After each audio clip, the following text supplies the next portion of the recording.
മക്കളെ, രണ്ടാമത്തെ പാഠത്തിലെ മൂന്നാമത്തെ വീഡിയോ ആണ് ചെയ്യുന്നത്. വളരെ ചെറിയൊരു വീഡിയോ ആണ്. നിങ്ങൾക്ക് 2-3 മിനിറ്റ് കൊണ്ട് ഇത് കാണാം. ആകർഷകമായ തലക്കെട്ടുകൾ എങ്ങനെ തയ്യാറാക്കാം ജിംബ് ഉപയോഗിച്ചിട്ട് എന്നാണ് നമ്മൾ ചെയ്യാൻ പോകുന്നത്. അതിന് ജിംബ് തുറക്കണം. ആപ്ലിക്കേഷൻസിൽ ഗ്രാഫിക്സിൽ ജിംബ് ഓപ്പൺ ചെയ്തു. ഇത് ജിംബിൻ്റെ ചിത്രം വിൽബർ. ഇനി ഫയലിൽ ക്രിയേറ്റ് എന്ന ഒരു ഓപ്ഷൻ ഉണ്ട്. ഇവിടെ ക്രിയേറ്റിൽ ലോഗോ എടുക്കുക. ലോഗോ തയ്യാറാക്കുക. തലക്കെട്ട് തയ്യാറാക്കലാണ് ലോഗോ എടുക്കുക. ഈ ലോഗോയിൽ പല സ്റ്റൈലിലുള്ള ഹാൻഡ് റൈറ്റിങ്സ് ഉണ്ട്. നമുക്കൊന്ന് ട്രയൽ നോക്കാം.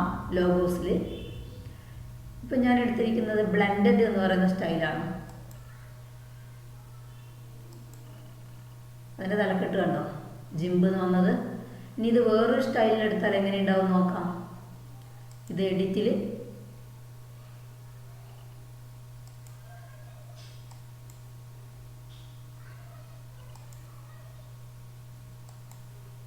ഇത് ഡിലീറ്റ് ചെയ്തിട്ടുണ്ട്.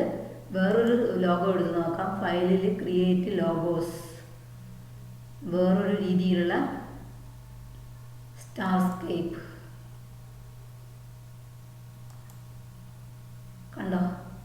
പുതിയ രീതിയിലുള്ള ലോഗോ ആണ്. കണ്ടോ, പുതിയ സ്റ്റൈല്, ഹാൻഡ് റൈറ്റിങ്ങിൻ്റെ സ്റ്റൈല് മാറ്റാണ്. അതിൻ്റെ ഡിസൈനിങ് മാറ്റാണ്.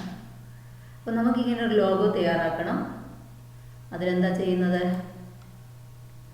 ഒരു ഹെഡിങ് വേണം അല്ലേ. അപ്പോൾ ഫയലിൽ ക്രിയേറ്റ് ലോഗോസ്, എന്നിട്ട് ഇഷ്ടമുള്ള സ്റ്റൈൽ ഇവിടുന്ന് തിരഞ്ഞെടുക്കുക.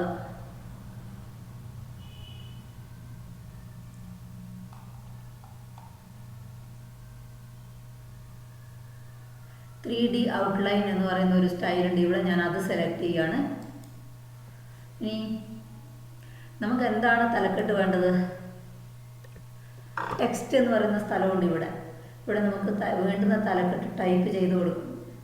എന്താണ് തലക്കെട്ട് വേണ്ടത്? നമ്മുടെ സ്കൂളിൻ്റെ പേരടിക്കാം. GHSS വടക്കുംപാട് ടൈപ്പ് ചെയ്തു. ഓക്കെ കൊടുക്കാം. കണ്ടോ, ഇത് 3D ഔട്ട്ലൈൻ എന്ന് പറയുന്ന സ്റ്റൈലായത്. ഇനി ഇതേ പേര് തന്നെ വേറൊരു സ്റ്റൈലിൽ നമുക്ക് ടൈപ്പ് ചെയ്ത് നോക്കാം. ഫയലിൽ ക്രിയേറ്റ് ലോഗോസ്,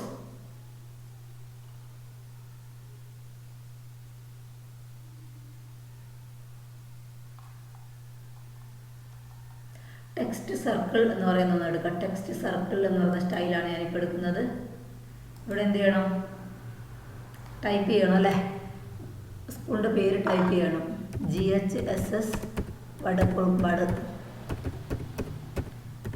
പേര് ടൈപ്പ് ചെയ്തു. ഓക്കെ കൊടുക്കുക. ഇപ്പോൾ കണ്ട, നിങ്ങൾ വന്നിരിക്കുന്നത് GHSS വടക്കുംപാടെന്ന് റൗണ്ടായിട്ട് വന്നാണ്ട. അപ്പോൾ ഇങ്ങനെ ഡിഫറെൻറ്റ് സ്റ്റൈൽസിൽ നമുക്ക് ലോഗോ തയ്യാറാക്കാം. ഇനി ഈ തയ്യാറാക്കിയ ലോഗോനെ നമുക്ക് ചിത്രമാക്കി മാറ്റാൻ വേണ്ടി, ഇതിപ്പോൾ ജിംബിലെ പേജാണ്, അതിനെ ചിത്രമാക്കി മാറ്റാൻ വേണ്ടി എക്സ്പോർട്ട് ചെയ്താൽ മതി. എക്സ്പോർട്ട് ചെയ്യുന്നത് ആദ്യത്തെ വീഡിയോയിൽ പറഞ്ഞിട്ടുണ്ട്. ഫയലിൽ എക്സ്പോർട്ട്, എന്നിട്ട് ഇതിനൊരു പേര് കൊടുക്കണം അല്ലേ. എന്താ പേര് കൊടുക്കേണ്ടത്? ലോഗോ എന്ന് കൊടുക്കുകയാണ് ഞാൻ. ലോഗോ എവിടെയാണ് എക്സ്പോർട്ട് ചെയ്യേണ്ടത്? ഡെസ്ക് ടോപ്പിൽ കൊടുക്കുകയാണ്. ഡെസ്ക് ടോപ്പിൽ വന്നിട്ടുണ്ടോ എന്ന് നോക്കാം. എക്സ്പോർട്ട് കൊടുത്തു. വീണ്ടും ഒരിക്കൽ കൂടി എക്സ്പോർട്ട് ക്ലിക്ക് ചെയ്യാം. ഇനി ഇത് ഞാൻ ക്ലോസ് ചെയ്യാണ്. ജിംബ് നമ്മൾ എക്സ്പോർട്ട് ചെയ്ത ലോഗോ ഡെസ്ക് ടോപ്പിൽ വന്നിട്ടുണ്ടോ എന്ന് നോക്കാം. ജിംബ് ക്ലോസ് ചെയ്യാണ്. ഇതാ ഇവിടെ വന്നിട്ടുണ്ട്. ഡെസ്ക് ടോപ്പ് ഇതാണ്. ഡെസ്ക് ടോപ്പിൽ ലോഗോ ഓപ്പൺ ചെയ്ത് നോക്കാം.